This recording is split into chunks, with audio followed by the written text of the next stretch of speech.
Premium की हरकत को आप देख करके पता लगा सकते हो कि निफ्टी वास्तव में नीचे गिरने वाला या फिर नहीं गिरने वाला। इस फेक ब्रेकआउट को हम लोग कैसे पकड़ेंगे और फेक ब्रेकडाउन को कैसे पकड़ने वाले हैं प्रीमियम के अकॉर्डिंग और इंडेक्स के अकॉर्डिंग। इंडेक्स में क्या पता आपका स्टॉप लॉस हंटिंग हो जाए, लेकिन प्रीमियम पे आपका स्टॉप लॉस हंटिंग नहीं हो रहा तो फिर आप लोग नहीं निकलोगे ना यहाँ से। आप लोग जो ये सोचते रहते हो ना कि सर मेरे स्टॉप लॉस चला जाता है, बाद में मार्केट ऊपर जाता है, मुझे पता नहीं चल पाता, तो उस चीज को भी आप लोग पता लगा सकते हो।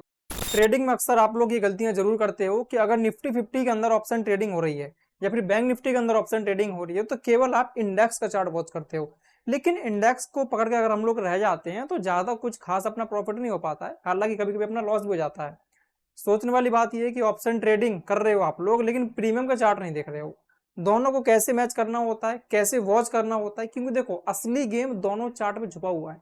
जब तक आप दोनों को साथ में मिल करके कंबाइन नहीं करोगे, जब तक आप उसको समझोगे नहीं, तो मार्केट का पूरा गेम आपको समझ में नहीं आ सकता। आप कितनी भी कोशिश क्यों ना कर लेना, आपका लॉस ही होने वाला है। आज मैं पूरी तरीके से डिस्कस करूंगा, आपको समझाऊंगा कि आपकी मिस्टेक कहाँ होती है, आपको किन किन बातों को फॉलो करना है जिससे आपका पैसा ज्यादा बन सके और इजिली पैसा बन पाए। टाइम नहीं है तो आप इस वीडियो को अभी छोड़ सकते हो, वीडियो को सेव कर लेना, जब टाइम मिले जब आप वॉच करिएगा। ऐसा नहीं कि थोड़ा वीडियो देखा छोड़ दो भैया, ऐसा नहीं करना है, ठीक है, क्योंकि half knowledge is most dangerous. चलिए फिर अपन लोग कंटिन्यू करते हैं। अच्छा लगे लाइक करना, शेयर करना, जिससे और ज्यादा लोगों के पास में ये रियल नॉलेज पहुंच सके। हम लोग पहले समझते हैं इंडेक्स के बारे में कि ये इंडेक्स होता क्या। आपने सुना होगा निफ्टी 50 हो गया, बैंक निफ्टी हो गया, फिर निफ्टी है, मिड कैप निफ्टी है, सेंसेक्स है, ये सभी जो होते हैं ये है इंडेक्स।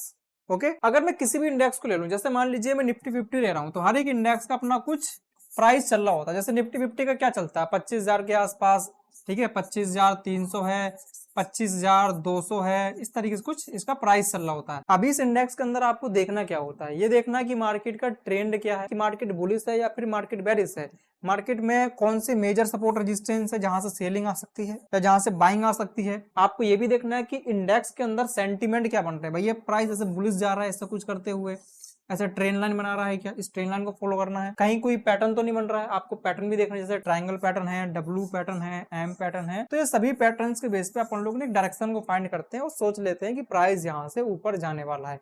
ये सब कुछ डिसाइड होता है इंडेक्स के ऊपर। आपको ये भी समझना है कि जो स्मार्ट मनी है, SMC जो कॉन्सेप्ट है, वो आपको समझना होता है। मतलब ऑल ओवर जो एक बेसिक पॉइंट है वो आपको यहाँ पे क्लियर होगा इंडेक्स के अंदर। लेकिन मैं आपको ये बताते जा रहा हूँ कि आपका जो पैसा लगता है वो लगता है प्रीमियम पे, लेकिन इंडेक्स आपको क्या दिखा रहा है पहले आप ये समझो। और यहाँ पे हमको ना कुछ जोन भी आइडेंटिफाई करना होता है, जैसे कि सेलिंग जोन कौन सा है, मार्केट में बाइंग जोन कौन सा है। सिंपल भाषा में अगर मैं इसको समझूं तो मैं डिमांड और सप्लाई जोन की बात कर रहा हूँ। अगर आपको नहीं पता डिमांड सप्लाई जोन क्या होता है, इस पर एक वीडियो डाला हुआ अपने चैनल पे, आप लोग जाके देख लेना एक बार, ठीक है। ये प्राइस मतलब कहाँ से बैक होने वाला, ऐसे प्रॉपर एक जोन अपन लोग बना देते हैं। तो ये जो बड़े बड़े जोन होते हैं ना, इन सबको अपने को आइडेंटिफाई करना होता है इंडेक्स के अंदर। सीधा से कहने का मतलब है कि आपका जो डायरेक्शन है, मार्केट ऊपर जाएगा या मार्केट नीचे गिरेगा, ये हम लोग इंडेक्स का अकॉर्डिंग डिफाइन करते हैं। अगर मैं कैंडलस्टिक की बात करूं तो यहाँ पे आपको कैंडलस्टिक पैटर्न भी देखना होता है। अगर किसी सप्लाई जोन के आसपास मार्केट जा चुका है, सप्लाई जोन क्या हो गया, ऐसा कुछ करते हुए एक रेजिस्टेंस, जो रेजिस्टेंस लेवल होता है उसी को हम लोग सप्लाई जोन कहते हैं। प्राइस अगर यहाँ पे पहुंच गया तो आपको देखना है कि क्या कोई बेरिश कैंडलस्टिक पैटर्न बन रहे हैं यहाँ पे, ऐसा कुछ करते हुए, या फिर कोई बेरिश एंगल फिन पैटर्न ऐसे बन रहा है, इनसाइड वार्ड कैंडलस्टिक पैटर्न बन रहा है। तो आपको सभी पैटर्न्स को यहाँ फॉलो करना होता है। ये सब हम लोग कहाँ नोट करते हैं, इंडेक्स के अंदर। तो इंडेक्स इंपॉर्टेंट है, ठीक है। अब तो हम लोग और आगे चलते हैं। प्रीमियम और स्टॉक आपको क्या दिखाते हैं, देखिए मैंने स्टॉक यहाँ पे क्यों लिखा हुआ है। जैसे मान लो कि आप निफ्टी 50 को देख रहे हो, तो निफ्टी 50 के कुछ बॉडी पार्ट्स होते हैं, ठीक है। बॉडी पार्ट कहने का मतलब है उसके स्टॉक कि निफ्टी 50 कैसे बना हुआ है। एक निफ्टी 50 मतलब 50 टॉप कंपनियों को मिला के बना हुआ है। इसके अंदर 50 ऐसी कंपनियां जो सबसे ज्यादा ग्रो करती हैं और सबसे ज्यादा फास्ट मोमेंटम आता है उन स्टॉक के अंदर, ठीक है।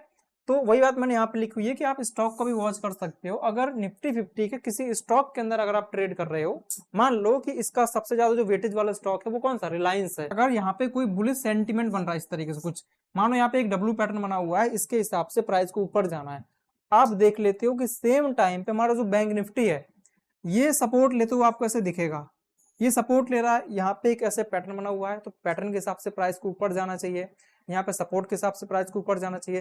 तो आप कैसे कंफर्मेशन ले लेते हो, मान लो कि आपको डब्ल्यू पैटर्न पता है, ये सपोर्ट के बारे में नहीं पता है, तो आप ये कंफर्म कर सकते हो कि अगर रिलायंस ऊपर जाएगा तो भाई ये भी ऊपर जा सकता है, निफ्टी 50 भी। कुछ बैंक्स भी होते हैं, अगर बैंक्स ऊपर जाएंगे तो निफ्टी 50 भी ऊपर जा सकता है। तो इस तरीके से आपको शॉर्ट टर्म में एक लिक्विडिटी पता चल जाती है। लिक्विडिटी क्या होता है सर, अब थोड़ी कंफ्यूजिंग ये भी आ सकती है। लिक्विडिटी का मतलब होता है कि कहाँ पे पैसा ज्यादा लगा हुआ है। हम स्टॉक के अंदर शॉर्ट टर्म लिक्विडिटी आइडेंटिफाई करते हैं कि प्रेजेंट टाइम पे कहाँ पे पैसा लगाया जाता है, कहाँ का हंटिंग हो सकता है। यही सेम कॉन्सेप्ट अप्लाई होता है प्रीमियम के अंदर। जो निफ्टी 50 में आप लोग कॉन्ट्रैक्ट देख रहे हो, तो जैसे कि 24,300 का कोई कॉन्ट्रैक्ट है, आपने देखा, ठीक है, तो इसका एक प्रीमियम भाव चल रहा होता है, मतलब इस स्ट्राइक प्राइस का एक प्रीमियम भाव चल रहा होगा, समथिंग 50 रुपए के आसपास चल रहा हो, क्या पता। तो इसका मतलब क्या हो गया, आपने एक लॉट बाय किया हुआ है, एक लॉट के अंदर 75 क्वांटिटी होती है। अगर ये प्रीमियम 1 पॉइंट ऊपर इंक्रीज होता है तो आपका कितना प्रॉफिट होगा, आपका 75 रुपए का प्रॉफिट होगा। 1 पॉइंट डिक्रीज होगा तो आपका 75 रुपए का लॉस होगा। तो इस तरीके से कुछ प्रीमियम के अकॉर्डिंग आपका प्रॉफिट लॉस होता है। तो मैंने क्या बोला, देखना स्टॉक भी जरूरी है, देखना प्रीमियम भी जरूरी है, लेकिन मोस्टली आप लोग स्टॉक पर फोकस ना करिए। हाँ, आप लोग अगर और एक्स्ट्रा चाहते हो कि नहीं मुझे कंफर्मेशन मिल जाए तो देख सकते हो, लेकिन मैं इतना फोकस नहीं करता हूँ। लेकिन मेरा उद्देश्य था कि आपको बताना कि आपको रियल नॉलेज मिल जाए कि ये पूरा सिस्टम काम कैसे करता है। तो इतना समझ में आ गया आप लोगों को कि प्रीमियम पे अपने को क्या देखना होता है। जो बात हम लोगों ने स्टॉक में समझी है, यही सेम कॉन्सेप्ट अपन लोग प्रीमियम के अंदर भी अप्लाई करते हैं। प्रीमियम पे हमको ये भी देखना होता है कि जब स्लो मूव करे उस टाइम पे याद रखिएगा कि प्राइस अब नीचे नहीं जाने वाला निफ्टी 50 का, अचानक से मोमेंटम आएगा और ये ऊपर उड़ जाएगा। प्रीमियम की हरकत को आप देख करके पता लगा सकते हो कि निफ्टी वास्तव में नीचे गिरने वाला या फिर नहीं गिरने वाला। आपने ऊपर का ट्रेड किया हुआ है, प्रीमियम अगर स्लो स्लो मोमेंटम कर रहा है, डायरेक्शन में नहीं जा रहा, इसका मतलब क्या हो गया कि वहां पे लोग नहीं है बाय करने वाले, उनका इंटरेस्ट नहीं है उस कॉन्ट्रैक्ट में ट्रेड करने का, बस केवल एक अपॉर्चुनिटी का वेट कर रहे हैं वो लोग। जैसे इसको रेजिस्टेंस लेवल मिलेगा, मार्केट धड़ाम से नीचे गिरेगा, ऐसे कुछ करते हुए। तो इन सभी पॉइंट को नोट करना होता है। ये मोस्ट इंपोर्टेंट बात बताई मैंने आप लोगों को, ध्यान रखना। इंडेक्स के अंदर आप लोग ऑल ओवर एक डायरेक्शन को आइडेंटिफाई करो, जो ये प्रीमियम होता है, यहाँ पे आप लोग एंट्री का प्लान करो। अब सर कंफ्यूजिंग ये आ जाती है, देखो यहाँ पी लिख देता हूँ, प्रीमियम हो गया, ये अपना आई मतलब इंडेक्स हो गया। तो प्रीमियम पे अपने को क्या फोकस करना है कि जब भी ये भी सपोर्ट लेवल पे आएगा किसी पॉइंट पे, तो यहाँ पे ना कैंडलस्टिक का रिक्वायरमेंट बहुत ज्यादा होता है। जैसे मान लीजिए निफ्टी 50 के अंदर कोई अच्छा खासा यहाँ पे ऐसा कोई डोजी पैटर्न बन गया और इसका ऐसे कंफर्मेशन मिल चुका है, तो यही सेम कॉन्सेप्ट अपने को ना यहाँ पे अप्लाई करना होता है कि इस प्रीमियम के अंदर भी क्या कोई बुलिश कैंडल बन रहा है। अगर वास्तव में इंडेक्स ऊपर जाना चाह रहा होगा तो जो पैटर्न यहाँ पे बना होगा एग्जैक्ट वही पैटर्न यहाँ पे बनता दिखेगा। थोड़ा बहुत ऊपर नीचे हो सकता है, बिकॉज ट्रेडिंग एक आर्ट है। तो केवल सिंपल सी बात कहना चाह रहा हूँ कि इंडेक्स के अंदर केवल आप डायरेक्शन को आइडेंटिफाई करो, प्रीमियम के अंदर एंट्री को फाइंड करो कि एंट्री लेते समय यहाँ पे कौन सा कैंडल बन रहा है। यहाँ पे भी कैंडलस्टिक का रिक्वायरमेंट होता है, ऐसा नहीं है कि अपना इंडेक्स के अंदर कैंडल बन जाए और यहाँ पे कोई कैंडल ना बने तो फिर आप लोग मुंह उठाया ट्रेड कर दिया, यहाँ पे फिर लॉस जाने का चांस ज्यादा होने वाला है। ठीक है, यही आपकी छोटी छोटी मिस्टेक होती हैं। इस फेक ब्रेकआउट को हम लोग कैसे पकड़ेंगे और फेक ब्रेकडाउन को कैसे पकड़ने वाले हैं, प्रीमियम के अकॉर्डिंग और इंडेक्स के अकॉर्डिंग। इंडेक्स आपको कहता है कि नहीं भाई साहब मार्केट ना ऐसे बुलिस बुलिस है, ऊपर जाने वाला, ये अपना निफ्टी 50 हो गया, ठीक है, ये बोलता है कि प्राइस पूरा बुलिस है। अब इसको अपन लोगों ने कैसे आइडेंटिफाई किया, चलो मान लो कि आपने कोई ऐसा पैटर्न देख लिया होगा, जैसे यहाँ पे एक ट्रायंगल पैटर्न है या सॉरी डब्ल्यू पैटर्न मान लो, ये डब्ल्यू पैटर्न, तो डब्ल्यू पैटर्न के हिसाब से प्राइस को ना यहाँ से ऊपर जाना चाहिए। अब ये ऊपर जा रहा है, आपको पता चल गया कि अब यहाँ पे डब्ल्यू पैटर्न का एक टारगेट कंप्लीट होने वाला है। लेकिन कभी कभी आपने देखा होगा कि ये जो पैटर्न होते हैं ये फेल भी हो जाते हैं। फेल होने की वजह बताता हूँ कि ये भाई कॉल साइड का कोई प्रीमियम है, कॉल साइड का, कॉल का प्रीमियम कैसे काम करता है आपको पता होगा, बेसिक पॉइंट है। जब निफ्टी ऊपर जाएगा तो कॉल का प्रीमियम भी ऊपर बढ़ेगा। जैसे मान लीजिए 50 के आसपास चल रहा है इसका प्रीमियम भाव, तो 50 से 51, 52, 53, 54, 55 ऐसे हो जाएगा। लेकिन अगर आपने इस प्रीमियम को थोड़ा ध्यान से वॉच किया तो बहुत ही स्लो मोमेंटम कर रहा था और यहाँ से ऊपर गया। इसने देखा कि प्रीवियस का कोई एक लेवल है या फिर प्रीवियस डे का कोई क्लोजिंग प्राइस हो सकता है यहाँ पे, उसने अगर इसका ब्रेकआउट कर दिया तो आम जनता यहाँ पे ना बाय करेगी। जैसे वो लोग यहाँ पे बाय करने का प्लान करेंगे कि नहीं अब तो मार्केट ऊपर निकल ही जाएगा, बट ऐसा नहीं होता है। इसने अपने टारगेट को टच कर दिया है, तो हमारा जो इंडेक्स है, लेकिन ये तो बोल रहा है कि भाई मार्केट को ऊपर जाना चाहिए, तो इंडेक्स अब ऊपर नहीं जाने वाला, इंडेक्स भी यहाँ से रिजेक्शन मार करके नीचे गिरने लगेगा। ठीक है, यही सेम कॉन्सेप्ट अप्लाई होता है अपना प्रीमियम के अंदर भी। प्रीमियम यहाँ से नीचे गिर जाएगा, लेकिन अपने को इंडेक्स देख करके पता नहीं चल रहा था, हमको ये बात पता चली प्रीमियम देख करके कि इंडेक्स ऊपर नहीं जाने वाला है। तो ये सारी चीजें आपको ध्यान में रखनी होती है। अब देखो एक चीज और समझा रहा हूँ, आपने देखा ये कॉल वाला प्रीमियम, अगर इसी जगह पे मैं पुट वाला प्रीमियम लगा देता हूँ, पुट वाला मतलब नीचे के लिए, तो ये वाला प्रीमियम थोड़ा उल्टा चल रहा होगा। ये प्रीमियम ऐसे कुछ करते करते नीचे नीचे गिर रहा होगा, फास्ट मोमेंटम करते करते। जिस टाइम पे ये ब्रेकआउट करेगा किसी लेवल का, उसी टाइम पे जो पुट वाला प्रीमियम है वो ब्रेकडाउन कर रहा होगा किसी लेवल का, ऐसे कुछ करते हुए। ठीक है, ये भाई ब्रेकडाउन करके लोगों को टोपी बना करके यहाँ से बैक हो जाएगा मार्केट, और ये वाला ऊपर वाले लोगों को टोपी बना करके नीचे गिर जाएगा। लेकिन जबकि जो इंडेक्स है वो आपको ऊपर के लिए इंडिकेट करेगा, लेकिन ऊपर नहीं जाने वाला ये। तो हम लोग इसकी हरकत देख के पता लगाते हैं कि नहीं अब ये बैक हो सकता है। यहाँ पे अपने को बेरिश कैंडलस्टिक पैटर्न का रिक्वायरमेंट है, ऐसा कोई पैटर्न बनेगा तो हम लोग यहाँ से नीचे का ट्रेड कर लेते हैं कुछ इस तरीके से।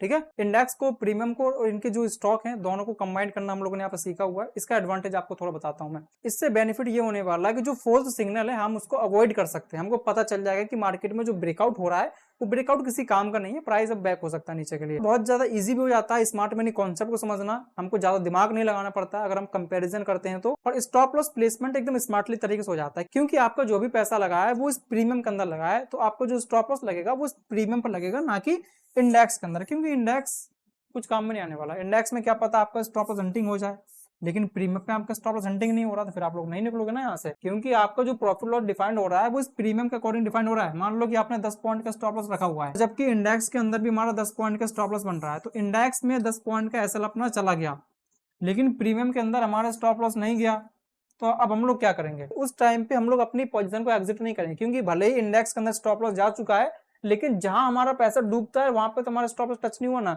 मार्केट ट्रैप करके भी ऊपर जा सकता है, आपने देखा होगा कई बार कि सर मेरा स्टॉप लॉस हंटिंग हो गया, फिर मार्केट ऊपर गया।